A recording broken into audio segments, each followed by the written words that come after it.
Welcome back, viewers, to another episode of Bishop's DIY Auto Repair. Today I'm going to be listing 5 things that you can do to your vehicle, keep it maintained and on the road. So let's go ahead and take a look.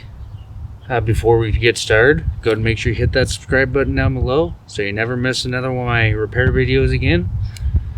And also hit that like button because it really helps out with the YouTube algorithm. Let's go ahead and pop the hood and we'll take a look.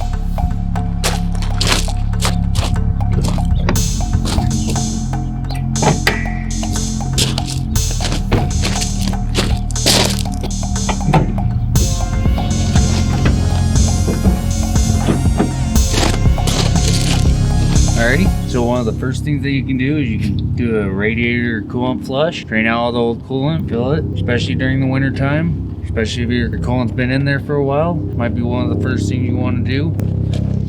Another thing that can be very important before winter time is making sure that your battery's in good health. Because as it gets colder, it can kill the rest of the life of the battery. You might want to take that down to AutoZone, get checked out, have it tested, and if it needs to be replaced, then replace it before it gets really cold out. Also, make sure you're always keeping up on your oil changes. It can definitely help improve the life of the engine. I usually do mine about every 3,000 miles if I can, but check with your owner's manual on your vehicle specific oil change periods. And this one tends to get forgotten about every once in a while as the air filter. You want to make sure you're keeping up on that. Oftentimes you can blow them out with an air compressor, get a little bit more life out of them. Keep up on that, keep those clean. It'll help improve the gas mileage. It'll help keep your engine running efficiently.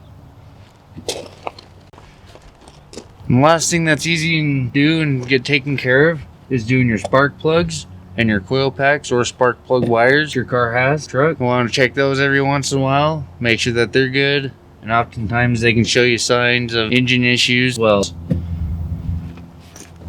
Well, that's it for this video. I hope you found it helpful, and I hope it helps you keep your vehicle on the road. Other than that, hey, make sure you go ahead and hit that subscribe button down below so you never miss another one of my awesome repair videos. And also hit that like button because it really helps out with the YouTube algorithm, and it might help someone else come across this video and help them out in the future. Other than that, have a great day, and we'll catch you in the next repair.